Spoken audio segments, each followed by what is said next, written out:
Hello, everyone. It's the BuckeyeHuddle.com signing day special with our Skull Session recruiting podcast, Buckeye Recruit Capsules for the 2025 class. They are coming in fast and furious. Buckeyes are set to sign another very highly regarded recruiting class here with the 2025 crop. I'm joined again by Kevin Noon. We are breaking down each player that signs with the Buckeyes today. So stay tuned to BuckeyeHuddle.com and YouTube.com/BuckeyeHuddle to get all the updates throughout the day as things develop. Right now, we are going to talk about Akron Hoban linebacker Eli Lee, a four-star prospect out of one of the top programs, not only in the state of Ohio, but really in the entire country. It's a program that's in like the Ohio Final Four every year. Usually they're in Canton for the state championships. I think they lost in the semis this year, which is unusual. They usually get all the way to the final. So very high level program. Eli Lee was one of their early commits, was a guy James Laurinaitis offered personally very early in the process. Early commit, no drama. Just a guy who kind of quietly went about the process and, not all over social media. He has Twitter, but he's not out there doing a lot of self-promotion. He kind of keeps to himself and just makes a whole bunch of tackles, Kevin.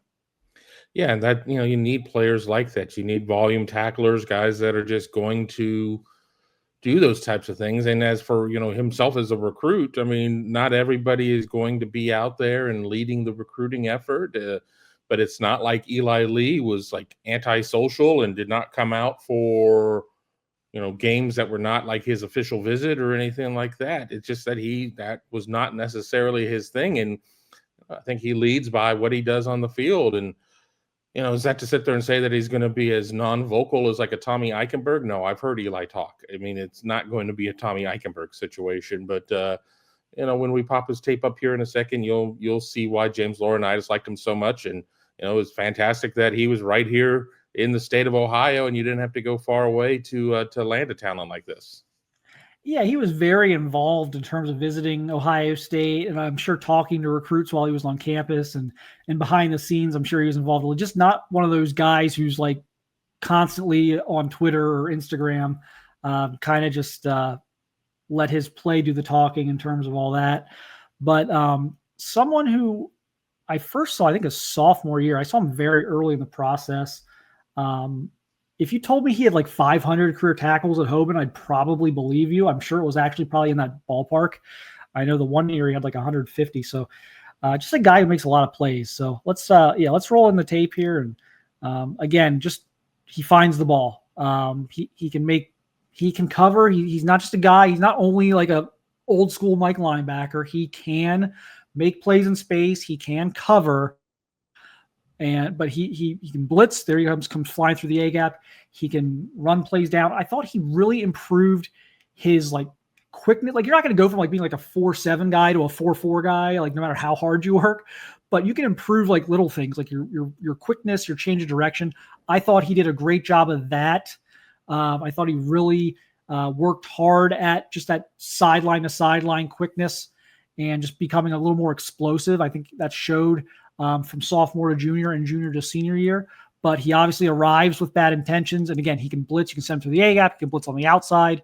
He has good instincts. He does a great job of kind of flowing to the football, not a lot of false steps when you watch him play. He seems to always kind of be moving in the right direction and reading the play properly. So definitely a Mike linebacker, but again, I think a guy who you always, especially when they offer guys early, and they take guys early, you want to see improvement. Like there's some guys who do kind of max out as sophomores and juniors at the high school level.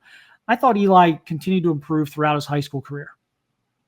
Yeah, I mean, you're somebody and you get noticed as, you have the potential of being a top guy in your state, and maybe the progression doesn't go on the way that you'd like to see it. But Eli, I mean, is somebody who just continued to build and build and build upon his game. And the comment you said that he might have 500 career tackles at home, and I wouldn't doubt that. I mean, it's just crazy. I mean, especially with the way numbers are kind of dished out there, and if you get him for jump on pile too, I mean, how his numbers might be closer to 700 at that point. But an all around good player. I mean, your Mike linebacker may not get talked about as much as your guys that you expect to run sideline to sideline, but he is going to be a solid piece, as Ohio State is going to be looking in a lot of ways to kind of redefine what linebacker looks like moving forward. I mean, you've got guys that are, Cody Simon is done. I mean, you've got guys that are,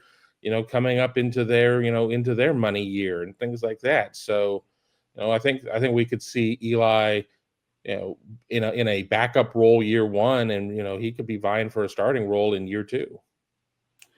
Yeah, there's a decent path for him. Certainly Arvell Reese is kind of the Mike of the near future.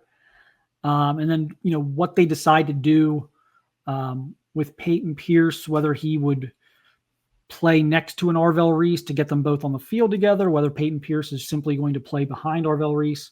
That may also insulate Eli between himself and the starting role. But these are guys who, again, will have, Pierce has been, I think, got some special teams run this year, coming off of his injury.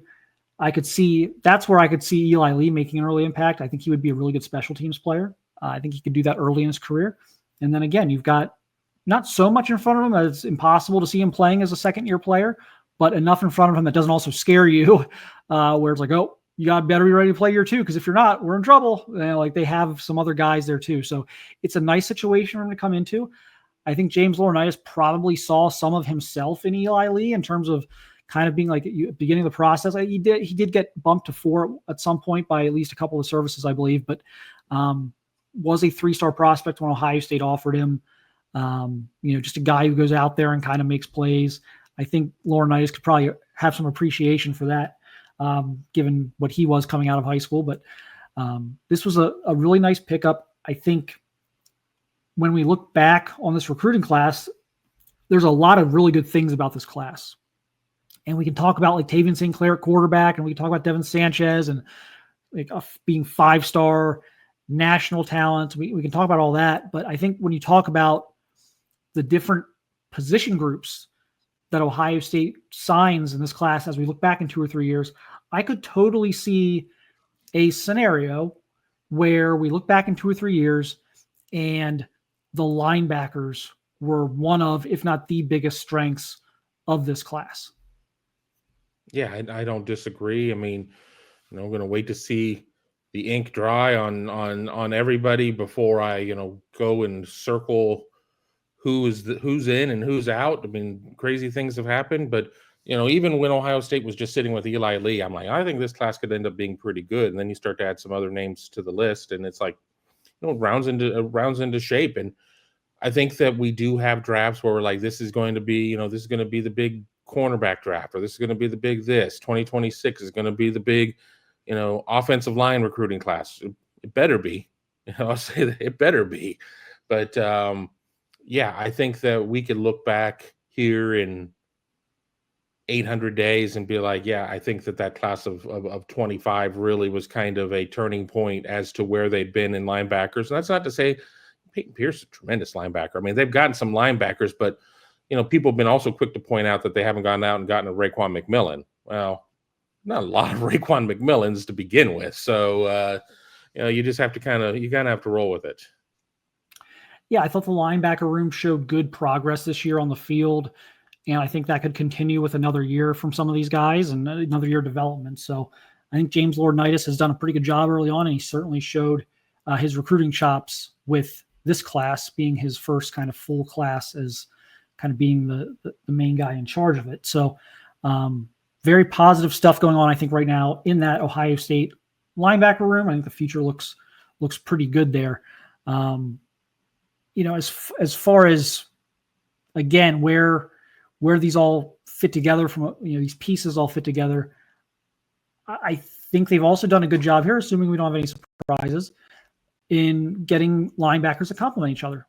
I think they've got guys who can all play on the field together if necessary. Obviously, Ohio State's doing a lot of 2 linebacker looks these days, so may not be necessary. But I don't feel like they've signed a class here that is going to be like on top of each other for like that same spot. I think they've got guys who can fill different roles. I go back to the Dallas Gant, Kayvon Pope, and Taraja Mitchell class. All 4- and 5-star guys, and they just could not get in. I mean, they just could not work their way on the field. And obviously, we saw them all leave. I mean, eventually, in various methods and ways and everything else, but and that's going to happen. You're going to sit there and you're going to recruit, and sometimes you're just going to have guys that can't climb over. And it wasn't like you were a Will and you were a Sam and you were a Mike, and there wasn't necessarily a lot of crossover. So having guys that can be, that are cross trainable, I think is important. I mean, your Mike is going to kind of be your Mike, and you sit there and have somebody who can kind of do Will and Sam. Well, when does Ohio State, play three backers? I mean, we've seen it, but, they are more of a two-backer type of team. But, I think that these are going to be guys that are not going to necessarily get pigeonholed. But they're going to have to come in and work. Nothing is going to be given to them. Nobody cares about your recruiting ranking. If anything, you get teased about your recruiting ranking once you get in. We've heard enough players tell us those stories before, both on and off the record. So, signing is the first step, but there are a lot more steps before we see any of these guys out there. But Eli Lee, he just drips Ohio State linebacker to me. I think that I'm not going to sit there and say he should be synonymous. We haven't seen him do anything at the collegiate level, but I can see the type. I can see the type. Yeah. So Ohio State gets their tackling machine in the class signed up. Eli Lee, a Buckeye, keeping the Hoban. We've talked about, we're going to be talking about pipelines in a couple of these episodes. Hoban's been interesting over the years. And I think like getting Eli Lee in the fold is maybe a bridge to, an olive branch, hopefully out there. There's been some really unfortunate situations there, just going back to like Todd Sibley and Danny Clark and how those recruitments were handled under a previous regime, and maybe some not so great feelings there toward Ohio State from some of those guys. But I think getting Eli Lee or, Rock Hill, the 2026 corner, Sam Greer, 2026, their priority targets. So this is going to be an important program for Ohio State here the next few years. And it's just a program that continues to churn out talent. So there's a lot of good things to like about this signing.